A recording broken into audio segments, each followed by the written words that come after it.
de pé, nós vamos estar recebendo o servo do Senhor. E eu tenho certeza que o Senhor dá um recado no coração dele aos nossos corações. Recebendo com palmas no nome de Jesus. À vontade. Paz do Senhor, vamos orar? Jesus, te honramos, te glorificamos, porque o Senhor é bom e a tua misericórdia dura para sempre. Pai, obrigado porque o Senhor nunca se esqueceu das nossas vidas. Obrigado porque o Senhor nunca nos abandonou. Obrigado, Deus, no nome de Jesus, por esse testemunho lindo e maravilhoso, Deus da glória. Pai, obrigado porque isso prova, Deus da glória, que o Senhor continua trabalhando a favor daqueles que te buscam, ó Deus, no nome de Jesus. Então, Pai, por amor da tua palavra, oramos, ó Deus da glória, para que esse testemunho, ó Deus, realmente possa edificar vidas, no nome e no sangue de Jesus, Deus. Nós queremos te convidar mais uma vez nessa noite, Jesus. Sem a tua presença nessa noite, Deus da glória, vai ser em vão tudo que nós fazemos aqui, Deus. Então, por amor da tua palavra, Pai, vem em nós, ó Deus. Manifesta a tua presença, Espírito Santo, nos convença do nosso pecado, nos convença de toda a hipocrisia, nos convença, ó Deus da glória, de tudo que nós temos feito de errado. Ó Deus, aumenta o nosso nível de obediência a ponto de obedecermos, ó Rei da glória, ao teu mover, à tua voz. Pai, por amor da tua palavra, uma coisa nós pedimos, permaneça nesse lugar. Nós não oramos por uma simples visita, Pai, oramos para que o Senhor possa fazer moradia nessa noite, nas nossas vidas, ó Pai. Muda literalmente nosso conceito de vida, muda literalmente a nossa maneira de pensar, muda literalmente, ó Deus, a maneira como nós te adoramos, Pai. Pai, por amor da tua palavra, não permita que nós continuemos, ó Deus, com o estilo de vida que nós levamos, ó Deus. Pai, por amor da tua palavra, Deus, venha em nós, Senhor. Estabeleça o teu reino, Senhor, no nome de Jesus. Amém. Permaneça ainda em pé, abra a tua Bíblia comigo em Marcos capítulo 5, do versículo 1 em diante. Amém? Todos abriram? Diz assim a palavra do Senhor. Chegaram então ao outro lado do mar, a terra dos Gadarenos. E logo que Jesus saiu do barco, lhe veio ao encontro dos sepulcros um homem com espírito imundo, o qual tinha sua morada nos sepulcros. E nem ainda com cadeias podia alguém prendê-lo, porque, tendo sido muitas vezes preso com grilhões e cadeias, as cadeias foram por ele feitas em pedaços, os grilhões em migalhas, e ninguém o podia domar. E sempre, de dia e de noite, andava pelos sepulcros e pelos montes, gritando e ferindo-se com pedras. Vendo, pois, de longe a Jesus, correu e adorou-o. E clamando com grande voz, disse: Que tenho eu contigo, Jesus, Filho do Deus Altíssimo? Conjuro-te por Deus que não me atormente. Amém? Pode sentar. Quero também aproveitar a oportunidade para agradecer essa oportunidade que a irmã Andrea me concedeu, né, para estar aqui ministrando. Que eu tenho sempre falado, é uma honra falar sobre Jesus. Amém? Quero falar sobre quem é Jesus. É uma pergunta que muitas vezes a gente tem feito e é muito contraditório a gente fazer essa pergunta dentro de uma igreja, né? Porque a gente que prega nos colégios, por exemplo, é muito fácil a gente chegar para alguém, né? É difícil, talvez, ou seja, talvez é novo você chegar para alguém e perguntar assim: cara, quem é Jesus para você? Né? Mas agora, quando você chega para um cristão e pergunta quem é Jesus, é muito contraditório, porque é meio que uma obrigação nossa como cristão saber quem é Jesus. Mas por incrível que pareça, muitas vezes nós como cristãos podemos até saber quem é Jesus em nossa vida, mas se você não personificar isso, ou seja, viver o conceito de quem é Jesus na tua vida, então o conceito disso tudo, o conteúdo de quem é Jesus não vai ter muita eficácia na tua vida. Sabe por quê? Porque a maneira como você vai responder essa pergunta vai determinar o teu nível de entrega a Jesus. Por exemplo, se eu perguntar para você quem é Jesus, para você, Jesus é quem na tua vida? O que ele significa para você?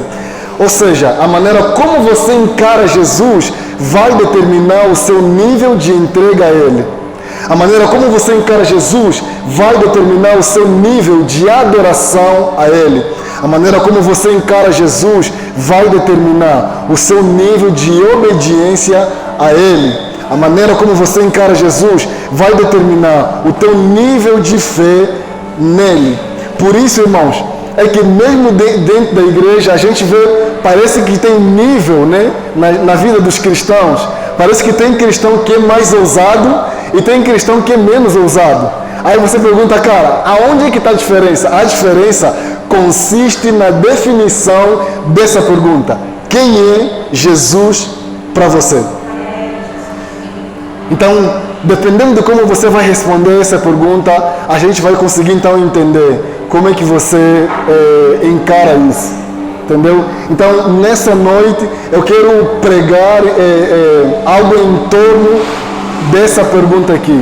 Quem é Jesus? O que é que Jesus significa na tua vida?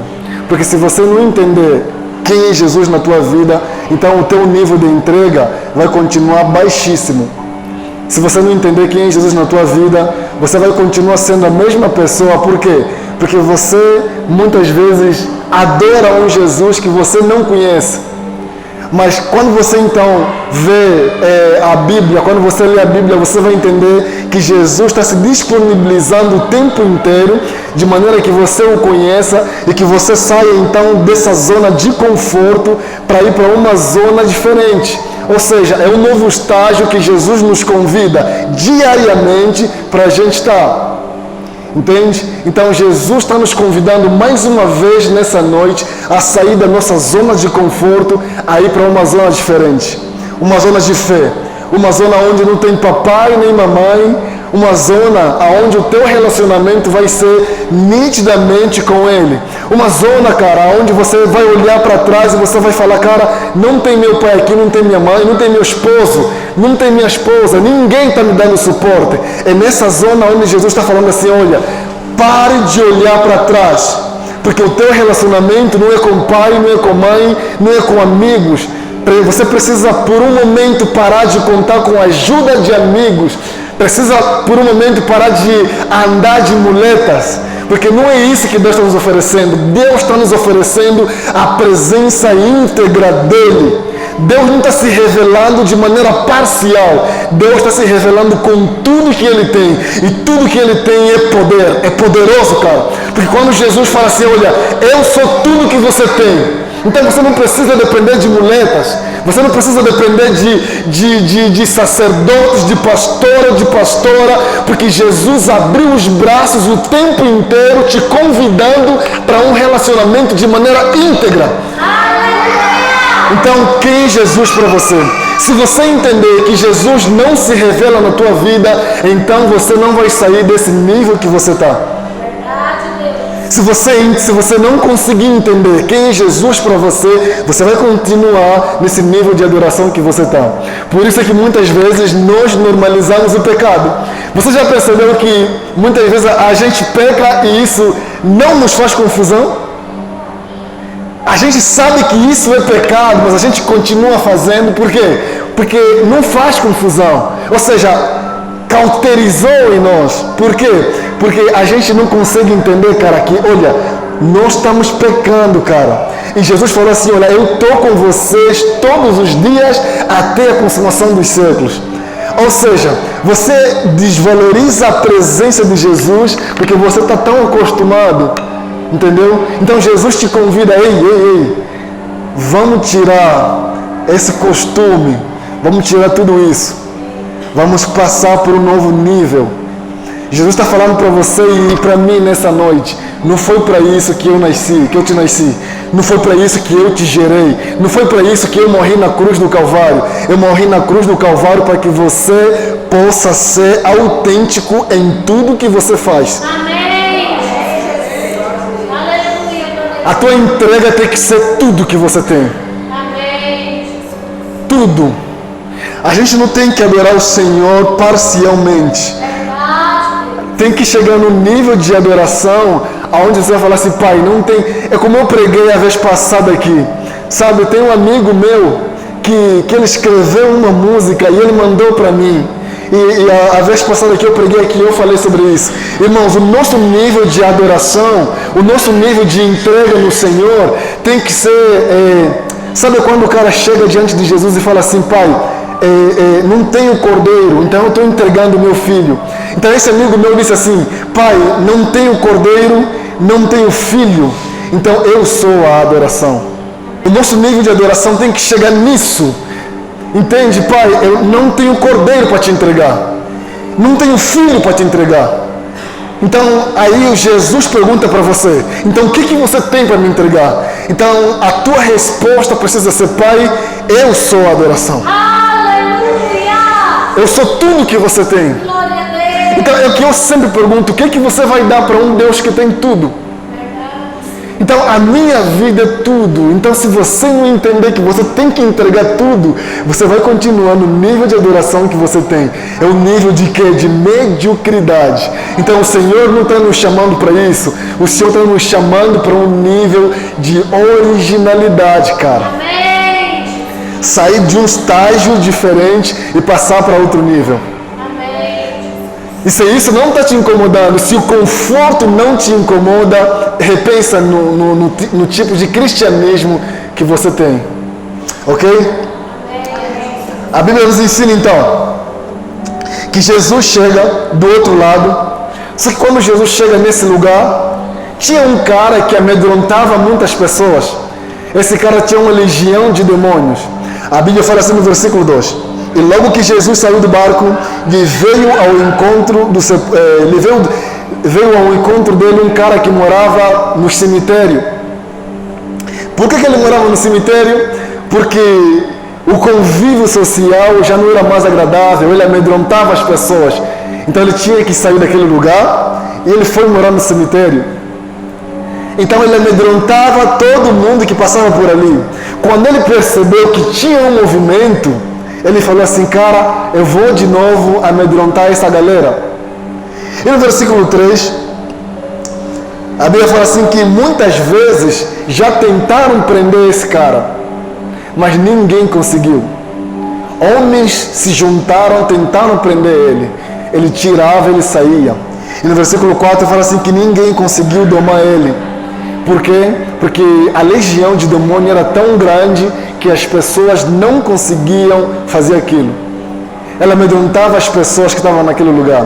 Por isso é que no versículo 2, quando ele viu aquele movimento todo, ele tenta então ir fazer a mesma coisa. Só que ele não sabia que quem estava naquele barco era um cara diferente.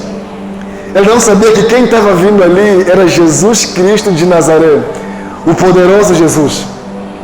Então quando a gente vê então no versículo 5, a Bíblia fala assim que de noite, de dia, ele andava pelos montes, ele gritava e ele se feria. Versículo 6, e quando ele vê que naquela multidão não era uma pessoa normal, ele adora a Jesus. Repare, irmãos, que ele não amedronta Jesus. A intenção dele era de amedrontar Jesus. Mas quando ele percebe que era Jesus, ele adora Jesus. Eu quero parar um pouquinho aqui e fazer um paralelo com o que acontece quando os discípulos estão no barco. Os discípulos estão no barco com Jesus e Jesus está dormindo. E quando Jesus está dormindo, o mar se levanta, o vento se levanta. Os discípulos então, eles estão tão acostumados com aquilo que eles querem fazer as coisas do jeito dele. Eles tentam então tirar a água do barco porque eles tinham medo que aquilo poderia virar. Mas quando eles perceberam que estava tensa a situação, eles acordam Jesus. Falam assim: Jesus, você não está percebendo que nós vamos morrer? E Jesus, quando levanta, ele fala algo incrível. Quando eu leio isso, eu começo a me perguntando assim: cara, se eu fosse Jesus, eu ia pedir perdão, irmão André. Eu ia falar assim: cara, me perdoa, eu estava dormindo e o sono estava tão intenso que eu nem percebi que vocês estavam quase morrendo. Sabe, eu sou tão gente boa que eu ia pedir perdão. Mas Jesus olha para ele faz uma pergunta incrível: homens de pouca fé, cadê a fé de vocês? Imagina, se eu estou quase morrendo, eu tenho medo de morrer, e Jesus fala assim: cadê a fé de vocês? Jesus, ao invés de ter pena deles, Jesus confronta eles. Cadê a fé de vocês? Então Jesus se levanta, ele fala assim: aquieta-te, mar, e aquieta-te, vento. Eu quero fazer uma pergunta para vocês muito simples. Se aquietou? Se aquietou. O vento obedeceu Jesus. O mar obedeceu Jesus. O endemoniado obedeceu Jesus.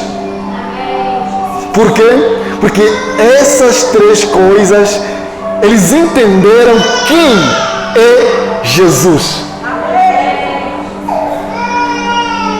O mar olha para Jesus e quando Jesus fala assim, se aquieta, o mar entendeu o poder que Jesus tem, ele entendeu quem é Jesus, ele disse assim, olha, é melhor eu me aquietar. O vento olhou para o poderoso Jesus e disse, é melhor eu me aquietar. E um cara que tem legião de demônios, quando ele vê Jesus, ele disse, é melhor eu me aquietar. E além de me aquietar, eu vou adorar esse cara.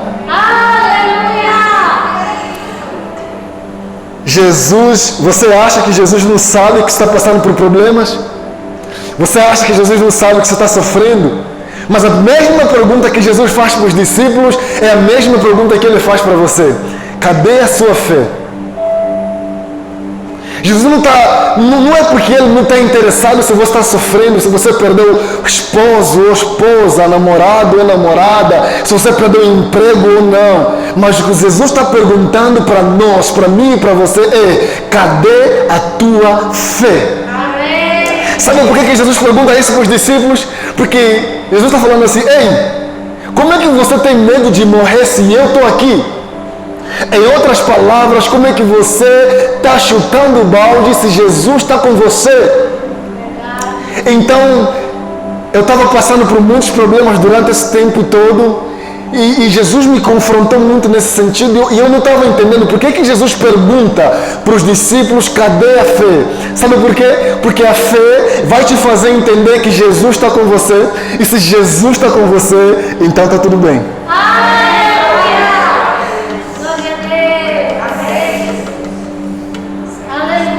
Se o Pai está contigo, está tudo bem. Então você fala assim, mas o vento se levantou e Jesus fala assim, eu estou aqui. Amém. Mas o mar se levantou e Jesus está falando assim, eu estou aqui. Amém. Mas Jesus, você está dormindo, mas eu estou aqui. Amém. E sabe qual que é a promessa que ele fez em Mateus 28? Eu vou estar com vocês todos os dias até a consumação do século. Então, não importa o que estiver acontecendo, se o Pai está tudo bem. É muito importante que você entenda quem é Jesus para você. Porque quando você entender quem é Jesus para você, o vento vai se levantar, mas você vai entender que Ele está. E se Ele está tudo bem. O endemoniado reconhece que ele não tem capacidade para confrontar Jesus. Por isso, ele se limita a adorá-lo. Se o vento reconhece Jesus, o mar reconhece Jesus, o endemoniado reconhece Jesus, como é que está o nível de obediência da igreja em relação à pessoa de Jesus Cristo? Senhor, aleluia! Porque o mar, a natureza está obedecendo Jesus. Os endemoniados estão reconhecendo Jesus. Como é que você está? Se você não entender quem é Jesus para a sua vida, você não vai sair nesse nível de adoração que você está. Porque tem gente reconhecendo. Porque quando você vai um pouquinho mais a fundo, você vai entender que ele não amedronta mais Jesus. Quando ele vê que era Jesus que estava vindo, ele fala assim, o que tenho eu contigo? Por favor, me manda em tal lugar. Então ele começa a suplicar. E a Bíblia fala assim que ele muda. Jesus muda completamente a vida daquele cara. E quando Jesus muda completamente a vida daquele cara, me vem em questão uma coisa. O cara se ajoelha diante de Jesus, adora Jesus, sem que Jesus abra a boca. Jesus não fala absolutamente nada. A presença de Jesus apenas confronta o cara e muda o cara. E nós temos esse Jesus nas nossas vidas. O que me inquieta como cristão é como é que tem sido o meio social que a gente tem ficado? Será que a gente está transformando esses lugares ou os lugares estão nos transformando? Como é que está a representatividade de Jesus Cristo no teu local de trabalho? Como é que está a representatividade de Jesus Cristo na tua igreja? Você com os irmãos em Cristo. Como é que está a representatividade de Jesus Cristo na sua rua? Como é que você está representando esse Jesus? Será que você está conseguindo causar influência ou será que o meio está te influenciando? Se o meio está te influenciando, cara, Jesus está te convidando. Está falando assim, opa, vamos subir esse nível de adoração. Não é para isso que eu morri na cruz do Calvário. Então, quem é Jesus para você? Quando você vai adiante, você vai perceber que a vida desse cara é transformada, certo? Então, mais adiante, nós temos um cenário. Eu convido você depois a ler Marcos capítulo 5, que é incrível. Faz muito tempo que eu estou lendo e meditando nisso. Quando você então lê, você vai perceber que um homem, Jairo, vem diante de Jesus e fala assim, mestre, vem para minha casa. A minha filha está morta, está quase morrendo. E eu pergunto mais uma vez, o que você acha que Jairo viu em Jesus para convidá-lo e ir para a casa dele? Se lá tinha os discípulos de Jesus, lá tinha muita gente. Jesus não era o único mestre naquela altura. O que ele vê em Jesus? O que Jesus tinha de diferente dos outros mestres? As pessoas têm te convidado para você orar por eles?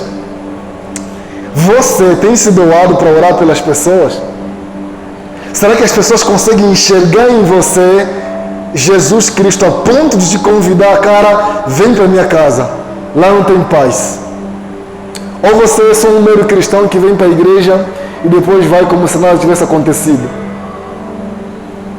Jairo, quando chega diante de Jesus, fala assim, vem para minha casa. Jesus fala assim, ok, vamos. Quando eles estão indo na casa de Jesus, a mulher do fluxo de sangue, reparem que a filha de Jairo estava quase morrendo. E Jesus está caminhando e a mulher do fluxo de sangue chega diante de Jesus. Ela fala assim, se eu apenas tocar nesse cara, eu vou ser curada. Certo? E ela toca e ela foi curada. Então Jesus percebe que alguém tocou, ele para tudo e fala assim, opa, vamos parar tudo. Reparem que Jairo precisa que a filha seja curada, mas Jesus para tudo e conversa com aquela mulher. Quando eu leio isso, parece que Jesus está sendo injusto, parece que Jesus está fazendo exceção de pessoas. Por quê? Porque Jairo convida que Jesus vá rápido para a casa dele, mas Jesus para conversar com essa mulher. E a mulher, a Bíblia fala assim que a mulher conta tudo para Jesus. Ou seja, ela sofreu durante 12 anos. Se ela sofreu durante 12 anos, então ela está contando tudo o que aconteceu durante 12 anos. E quando ela termina de contar tudo o que aconteceu, as pessoas chegam diante de Jairo e falam assim, pare de incomodar o mestre, porque a tua filha já morreu. E mais uma vez me chama a atenção, Jesus não fala para Jairo assim, Jairo, cara, me perdoa. Eu sei que eu estava para ir para sua casa, mas eu tive que atender essa mulher. Jesus não fala isso para Jairo. O que Jesus fala para Jairo? Tenha fé. Então somente creia. Por quê? Porque eu estou aqui. Se eu estou aqui, tá tudo bem. Amém. Repara, Jesus podia sentir pena de Jairo, podia sentir dor de Jairo, mas ele não sente isso, porque ele sabia que ele estava ali. Então Jesus fala a mesma coisa para Jairo, tão somente creia, porque eu disse que vou. Se Jesus te prometeu que vai fazer algo, ele vai fazer. E você pergunta, mas está demorando demais? Ele vai fazer, porque ele prometeu. Você fala, mas Jesus está demorando demais, está conversando demais com essa mulher. Ele prometeu. Se ele prometeu, ele vai fazer. Por mais que estiver demorando, ele vai fazer. Mas, cara, não estou entendendo, minha filha está demorando. Quando eu leio, eu ativei o meu modo pentecostal e repara comigo, a mulher sofre durante 12 anos e a filha de Jairo tem 12 anos. E se a filha de Jairo tem 12 anos, a filha de Jairo não estava sofrendo durante 12 anos. Era um episódio que aconteceu. Eu acho que quando aquela mulher toca em Jesus, e porque muitas pessoas já tocaram em Jesus, mas quando aquela mulher toca em Jesus, eu acho que Jesus, aquele processo, aqueles milésimos que a mulher leva para tocar em Jesus, eu sinto que Jesus meio que sentiu tudo que aquela mulher estava passando. Então Jesus entende que tinha que priorizar ela. Tipo, opa, deixa eu priorizar isso, vem cá. E quando a mulher conversa com Jesus, ele fala, vai em paz, porque a tua fé te salvou. Amém. Precisamos aumentar o nosso nível de fé. Porque quando a gente aumenta o nosso nível de fé, a gente aumenta o nosso nível de intrepidez no Senhor. Por que nível de intrepidez? Por quê? Porque aquela mulher, ela não poderia estar no convívio social, mas a fé dela fez com que ela entrasse naquele convívio. Alguns teólogos falam que se descobrissem que ela estava lá, ela poderia ser morta, mas a fé dela levou ela a tocar em Jesus e ela teve o resultado que ela tanto esperava. Por quê? Por causa do nível de fé. É a mesma fé que Jesus pergunta para Jairo, que ele fala, olha, tão somente creia, continua crendo, que eu vou para a sua casa. É a mesma fé que Jesus questiona para os discípulos, cadê a fé de vocês? É isso tudo que Jesus questiona para eles. Cadê a fé de vocês? E Jesus então acaba de conversar com a mulher, sai de lá e ele cumpre com o que ele prometeu para Jairo. Opa, agora vamos para a sua casa.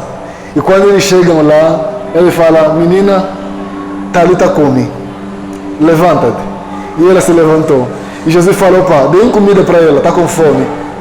Ela comeu. Sabe o que isso significa? Que quando você clama algo e você espera no Senhor, o Senhor vai além de tudo que você pediu. O Senhor vai além de tudo que você pediu. Sabe por quê? Porque Jairo não queria que Jesus ressuscitasse a filha dele. Jairo queria apenas que Jesus orasse pela filha dele, porque a filha estava viva. Mas Jesus, para glorificar o nome do Pai, ele vai e ressuscita e fala, opa, deem comida, porque meu nome vai ser glorificado. Jesus faz além do que a gente pede. Mas para isso, para você entender que você precisa esperar no Senhor, é muito importante que você saia da zona de conforto e vá para uma zona onde estará só você e o Pai, onde vocês vão se relacionar, só você e Ele. É uma zona, como eu falei no começo de tudo, onde não tem pai, não tem mãe, é você e Deus.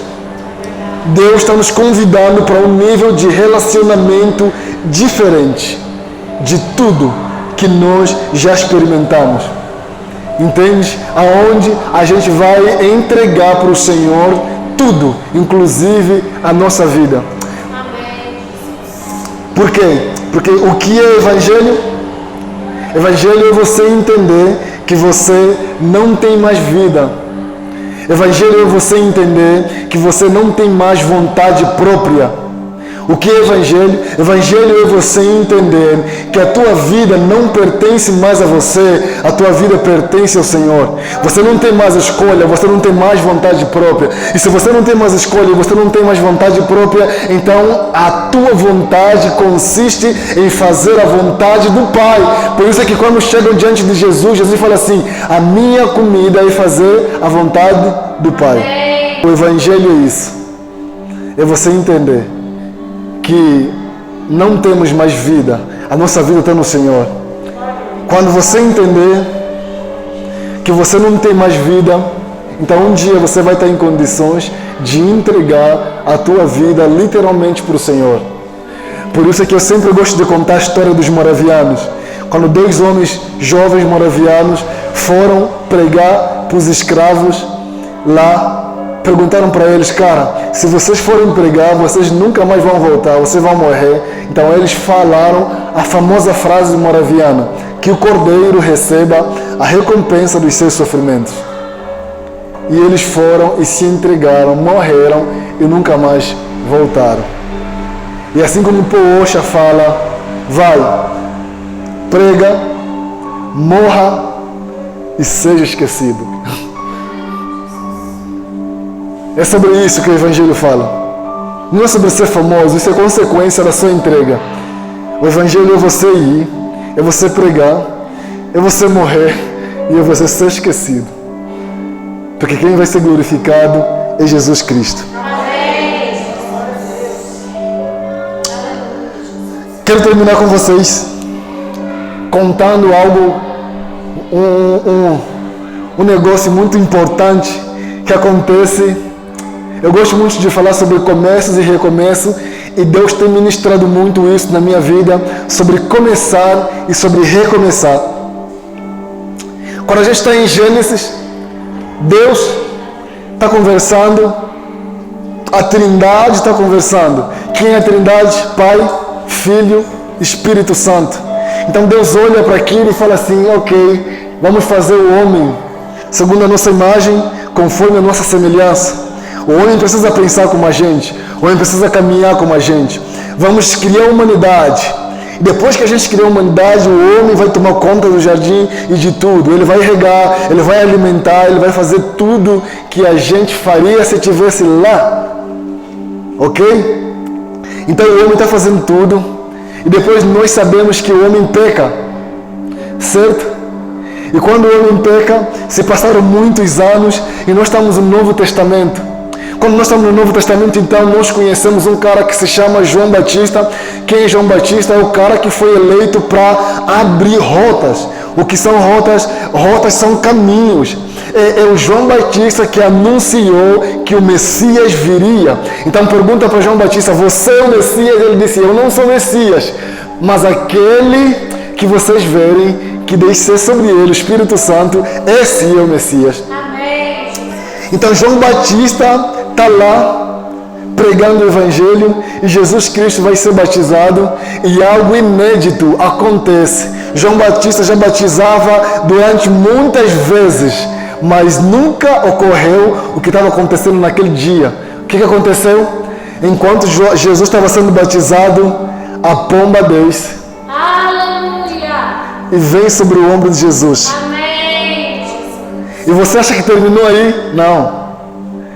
Os céus se abrem e uma voz sai dos céus e declara, opa, esse é o meu filho amado em quem eu tenho prazer. Amém. Sabe o que está acontecendo nesse exato momento? Está acontecendo o que aconteceu em Gênesis. O Pai, o Filho e o Espírito começaram. E no Novo Testamento, o Pai, o Filho e o Espírito recomeçaram. Amém. Então, o Senhor é um Deus de começo e de recomeço. Amém. Isso significa que o mesmo Deus que fez os céus e a terra, a mesma Trindade, é a mesma Trindade que estava lá. O Pai, o Filho e o Espírito começam e recomeçam. Em outras palavras, irmãos, Deus está falando para a humanidade, olha, Jesus não está sozinho, nós estamos juntos. Amém. E nessa noite, o mesmo Deus que falou isso está declarando a mesma coisa. O meu filho não está sobre vocês sozinho. O Pai está com você, o Filho está com você, e o Espírito Santo de Deus está com você. Então não importa o que você já perdeu, o Senhor nessa noite está nos convidando a recomeçar. Porque Ele é um Deus de começo e Ele é um Deus de recomeço. Amém. Ele não abandonou a humanidade. Eles não abandonaram a humanidade. E eles não vão te abandonar. Amém. Porque eles vieram novamente por causa de você e por minha causa. Amém. Quero te convidar a se colocar em pé. Nessa noite. E enquanto você se coloca em pé, cara, quero te convidar você a ter esse espírito de oração. Eu peço que você ore, porque Deus é um Deus de começo e de recomeços.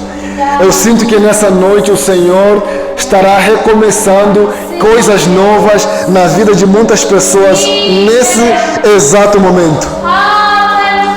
Eu sinto que tem pessoas aqui que não queriam vir nesse lugar, mas eles vieram talvez por insistência. Eu sinto que tem pessoas aqui que vieram cabisbaixo, sem saber o que fazer. Eu sinto que tem pessoas aqui que estão enfrentando coisas muito intensas e Jesus está declarando nessa noite: vamos recomeçar. Jesus está declarando nessa noite: vamos recomeçar. Nada está perdido. Quero te convidar, cara, a continuar a orar, cara. Quero te convidar a abrir sua boca. O Pai está aqui, o Pai está nesse lugar, o Filho está nesse lugar, o Espírito está nesse lugar. Converse com Ele. Assim diz o Senhor: nada está perdido. Se você veio nessa noite triste, se você veio nessa noite achando que nada tem solução, se você veio nessa noite achando, cara, eu estou orando tanto e nada está acontecendo, o Pai está declarando para você: nada está perdido. Sim, Senhor, eu creio. Se você veio triste aqui: Pai, mas eu não consigo fazer. Assim como Deus falou para Jairo: eu te prometi, eu vou cumprir. Eu te prometi, eu estou cumprindo. O mesmo Deus que criou os céus e a terra é o mesmo Deus que se encontra nesse lugar. O mesmo Deus poderoso é o mesmo Deus que está nessa noite. Nós lançamos sobre o Senhor todas as nossas ansiedades. Quero te convidar, cara, não fique calado, não fique calado. Senhor, eu amo Tira esse tempo de oração e adoração ao Senhor. as minhas ansiedades. Tira esse tempo de oração e adoração ao Senhor. Isso, converse com Ele, converse com Ele. Eu quero te encorajar simplesmente a não ficar calado, porque Ele está nesse lugar. Vidas serão transformadas nessa noite. Respostas serão ouvidas. O Senhor estará respondendo muita coisa nessa noite. Continue agindo, Deus. Continue agindo, Deus. Continue agindo, Deus.